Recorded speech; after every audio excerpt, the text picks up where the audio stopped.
வணக்கம். இன்றைய செய்தி தொகுப்பினூடாக இணைந்திருக்கின்றோம்.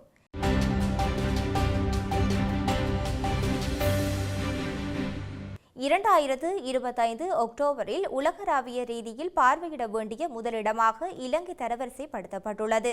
குறித்த விடயம் உலகளாவிய பயண இதழான டைம் அவுட் வெளியிட்ட தரவரிசை பட்டியலில் தெரிவிக்கப்பட்டுள்ளது. இலங்கையை அதன் வெப்பமண்டல காலநிலை, கலாச்சார, பாரம்பரிய மற்றும் இயற்கை அழகுக்காக பாராட்டியதுடன் இப்பண்புகள் அக்டோபரில் பயணிகளுக்கு ஏற்ற இடமாக இலங்கையை அமைப்பதாக டைம் அவுட் கூறியுள்ளது.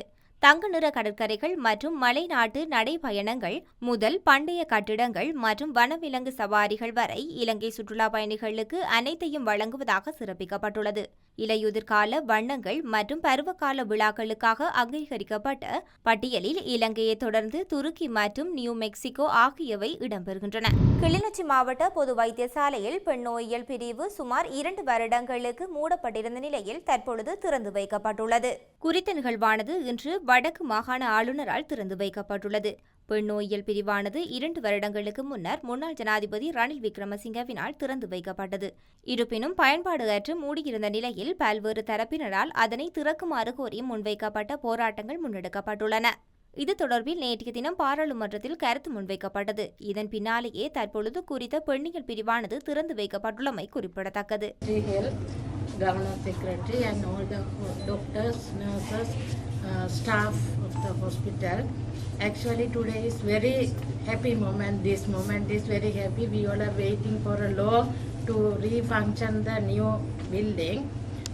I have to say I repeatedly requested Department of Management Services to create the new cadre.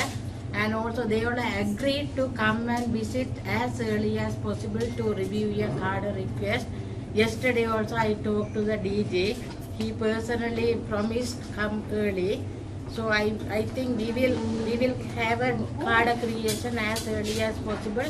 With that our new hospital should function with a full strength.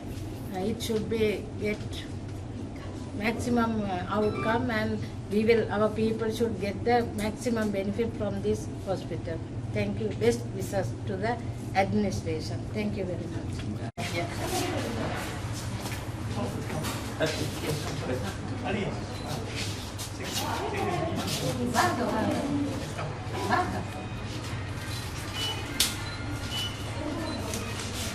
திட்டமிடப்பட்ட குற்றக்குழு உறுப்பினர் என கூறப்படும் மிதிகம ருவான் எனப்படும் ஜெயசேகர விதானகே ருவான் சாமரவிடம் வாக்குமூலம் பதிவு செய்ய அனுமதி வழங்குமாறு போலீஸ் போதைப்பொருள் ஒழிப்பு பணியகம் கோரிக்கை விடுத்துள்ளது. நீதவான் அசங்க எஸ் போதரகம முன்னிலையில் அவர் தொடர்பான வழக்கு அழைக்கப்பட்ட போது இந்த கோரிக்கை முன்வைக்கப்பட்டுள்ளது. பூசா சிறையில் தற்பொழுது விளக்கமறியலில் வைக்கப்பட்டுள்ள மிதிகம ருவானிடமிருந்து அக்டோபர் 13 வாக்குமூலம் பதிவு செய்ய கொழும்பு பிரதான நீதவான் போலீஸ் போதைப்பொருள் ஒழிப்பு பணியகத்திற்கு அனுமதி வழங்கியிருந்தார். சட்டவிரோத ஹெரோயினுக்கும் இறக்குமதி மற்றும் கடத்தல் சம்பவம் தொடர்பாக மேலும் விசாரணைகளை மேற்கொள்வதற்கு மிருதகம ருவானிடமிருந்து வாக்குமூலம் பதிவு செய்ய அவசியம் என்று போலீஸ் போதைப்பொருள் ஒழிப்பு பணியகம் ஒன்றில் சுட்டிக்காட்டியிருந்தது. நேரடியாக பேசுவதற்கு நேரம் ஒதுக்கி தாருங்கள் என்று கோரி இலங்கை தமிழரசு கட்சி தலைவர் CVK சிவஞானமும் கட்சி பொதுச் செயலாளர் சுமந்திரனும் ஒப்பமிட்டு ஜனாதிபதி அனுரகுமார திசாநாயக்கவுக்கு கடிதம் ஒன்றை அனுப்பி வைத்துள்ளனர். தமிழ் தேசிய பிரச்சினைக்கான தீர்வு என்ற தலைப்பின் அமைந்த இக்கடிதம் நேற்று அனுப்பி வைக்கப்பட்டுள்ளது. இந்த கடிதத்தில் தெரிவிக்கப்பட்டிருக்கும் விடயம், எமது கட்சியின் சமீபத்திய மத்திய செயற்குழு கூட்டத்தில் இது தொடர்பாக உங்களுக்கு எழுத முடிவு செய்யப்பட்டது. நீங்கள் நாட்டின் ஜனாதிபதியாக பதவியேற்று 1 வருடம் ஆகின்றது. உங்கள் தேர்தல் அறிக்கையிலும் மற்றும் பல அறிவிப்புகளிலும் இந்த மிக முக்கியமான பிரச்சினையை தீர்ப்பீர்கள் என நீங்கள் உறுதியளித்துள்ளீர்கள். கடந்த 1 வருடமாக இந்த விடயத்தில் எந்த நடவடிக்கையும் எடுக்கப்படவில்லை. முதன்மையான தமிழ் அரசியல் கட்சியாக மேற்கூறிய பிரச்சினைகள் தொடர்பாக உங்கள் அரசாங்கத்துடன் கலந்துரையாட நாங்கள் தயாராக உள்ளோம். அந்த வகையில் உங்களை சந்திக்க கீழே கையொப்பமிடப்பட்ட தலைவர், பொதுச் செயலாளர் மற்றும் எங்கள் 8 பாராளுமன்ற உறுப்பினர்கள் அடங்கிய ஒரு குழு நியமிக்கப்பட்டுள்ளது. மேற்கண்ட குழு உங்களுக்கு மிகவும் வசதியாக இருக்கும் நேரத்தில் உங்களை சந்திக்க ஒரு நேரத்தை ஒதுக்கி தருமாறு வேண்டுகின்றோம் என்று உள்ளது.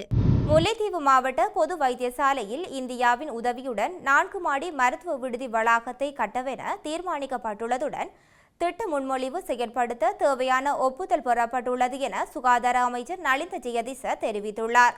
எதிர்காலத்தில் தொடர்புடைய புரிந்துணர்வு ஒப்பந்தம் கையெழுத்திடப்பட்டுள்ளது. இந்திய உதவியுடன் மன்னார் மாவட்ட பொது மருத்துவமனையின் அவசர சிகிச்சை பிரிவை நிர்மாணிப்பதற்கான புரிந்துணர்வு ஒப்பந்தத்தில் நாங்கள் கையெழுத்திட்டுள்ளோம். அடுத்ததாக இந்த முல்லைத்தீவு மாவட்ட பொது மருத்துவமனையின் 4 மாடி மருத்துவ விடுதிக்கான ஒப்பந்தத்தில் கையெழுத்திடுவோம். அதன் அடிப்படையில் முல்லைத்தீவு மாவட்ட பொது மருத்துவமனைக்கென முன்மொழியப்பட்ட 4 மாடி மருத்துவ விடுதி வளாகத்தை நிர்மாணிப்பதற்கான உரிய மண் பரிசோதனைகள் மேற்கொள்ளப்பட்டுள்ளன. இதற்காக வெளியுறவு அமைச்சின் ஒப்புதலையும் சட்டமா அதிபர் திணைக்களத்தின் திணைக்கள ரீதியான ஒப்புதலையும் பெற வேண்டும். மேலும் அமைச்சரவை ஒப்புதலையும் பெற வேண்டும். இந்த நடவடிக்கைகள் முடிந்த பிறகு முறையான பெறுகை நடைமுறைகளை பின்பற்றி இந்த நடவடிக்கைகளை தொடங்க உள்ளோம். நிச்சயமாக அந்த மருத்துவமனைக்கு முன்னுரிமை அளிக்கப்படும் என குறிப்பிட்டுள்ளார். விவசாயிகளிடமிருந்து கொள்ளையடித்து கம்பெனிகளுக்கு வழங்கப்பட்ட முத்துநகர் விவசாய நிலங்களை திருப்பிக் கொடு என்று தெரிவித்து விவசாயிகள் போராட்டம் ஒன்றை முன்னெடுத்துள்ளனர். கொழும்பிலுள்ள பிரதம மந்திரி அலுவலகத்திற்கு முன்னால் முத்துநகர் விவசாயிகள் இன்று போராட்டத்தை முன்னெடுத்துள்ளனர். வேர்வை சிந்தி உழைத்த நிலம் முத்துநகர் எமது நிலம், வயலை விடுத்து கம்பெனிகளை இடமாற்ற உள்ளிட்ட பல்வேறு கோஷங்களை எழுப்பி போராட்டத்தில் ஈடுபட்டுள்ளனர். நாகர்கோவில் பாடசாலை படுகொலை நினைவேந்த நிகழ்வுக்கு செய்தி சேகரிக்க சென்ற ஊடகவியலாளர்களை உள்ளே விடாது பாடசாலை அதிபர் மற்றும் 2 ஆசிரியர்கள் கதவினை பூட்டி தடுத்து நிறுத்தி அடாவடித்தனத்தில் ஈடுபட்டுள்ளனர். பெண் ஊடகவியலாளர் ஒருவரது ஊடக செயற்பாட்டுக்கு இடையூறு ஏற்படுத்திய ஒரு குழுவினரால் அவர் அச்சுறுத்தப்பட்டுள்ள சம்பவம் யாழ்ப்பாணத்தில் இடம்பெற்றுள்ளது. தமிழ் ஊடகத்துறை மீதான இவ்வாறான அடக்குமுறைகளை ஒருபோதும் ஏற்றுக்கொள்ள முடியாது என யாழ் வடமராட்சி ஊடகம் இல்லம் வன்மையாக கண்டிப்பதாக தெரிவித்துள்ளது. தமிழ் ஊடகத்துறை மீது காலம் காலமாக அடக்குமுறைகள், அச்சுறுத்தல்கள், நெருக்கடிகள் என பல நெருக்குவாரங்கள் அரசு தரப்பினராலும் அவர்களுடன் சேர்ந்து இயங்கும் தரப்பினராலும் ஏற்படுத்தப்பட்டே வருகின்றது. அதன் உச்சகட்டமாக கடத்தப்பட்டும் காணாமல் ஆக்கப்பட்டும் பலரது உயிர்கள் பறிக்கப்பட்டும் உள்ளன. தமிழ் ஊடகத்துறை மீதான அச்சுறுத்தல்கள் ஆட்சிகள் மாறினாலும் கட்சி மாற்றங்களுடன் இன்றும் தொடர்ந்த வண்ணமே உள்ளது என்பதற்கு அண்மித்த சாட்சியமே மேற்குறித்த சம்பவங்கள் அரங்கேற்றப்பட்டுள்ளன. ஆயுத முனையில் குரல்வளை நெருக்கப்பட்ட எமது மக்களின் குரலாக ஓங்கி ஒலித்துக் கொண்டிருக்கும் தமிழ் ஊடகத்துறை பல்வேறு சவால்களுக்கு மத்தியிலும் தடமாறாது செயற்பட்டு வருவதன் காரணமாகவே ஈழத்தமிழினத்துக்கு இழைக்கப்பட்டு வரும் கொடுமைகள் உலகத்தாரால் முன்கொண்டு வரப்படுகின்றது. இவ்வாறான நிலையில் அனுரகுமார திசாநாயக்க தலைமையிலான அரசாங்கத்திலும் இவ்வாறான அச்சுறுத்தல்கள் அரங்கேறியுள்ளன. தனி மனிதர்களாகவும் குழுக்களாகவும் தமக்கு பின்னணி இருக்கும் நிகழ்ச்சி நிரல்களின் அடிப்படையில் தமிழ் ஊடகத்துறை மீது இவ்வாறான அடக்குமுறை செயற்பாடுகளை மேற்கொண்டு வருகின்றமையானது கடந்த காலங்களில் இடம்பெற்ற இவ்வாறான சம்பவங்களுடன் தொடர்புடையவர்கள் பொறுப்புக்கூறல் பொறிமுறைக்குள்ளாக தண்டிக்கப்படாமையின் விளைவாகும். ஜனநாயகத்தின் 4வது தூணாக திகழ்ந்து வரும் ஊடகத்துறை மீதான இவ்வாறான அடக்குமுறைகள், அச்சுறுத்தல்களை உடனடியாகவே தடுக்க நிறுத்துவதுடன் தமிழ் ஊடகத்துறைக்கு உள்ளிட்ட இலங்கையின் ஊடகத்துறை மீது கட்டவிழ்த்துவிடப்பட்ட அனைத்து விதமான செயற்பாடுகளும் தொடர்புடையவர்களை சட்டத்தின் முன் நிறுத்தி உரிய தண்டனையினை வழங்குவதனூடாக மீளவும் அவை நிகழாது என்ற நிலையினை உறுதிப்படுத்துமாறு வலியுறுத்தி கேட்டுக்கொள்கின்றோம் என யாழ் வடமராட்சி ஊடக இல்லம் தெரிவித்துள்ளது.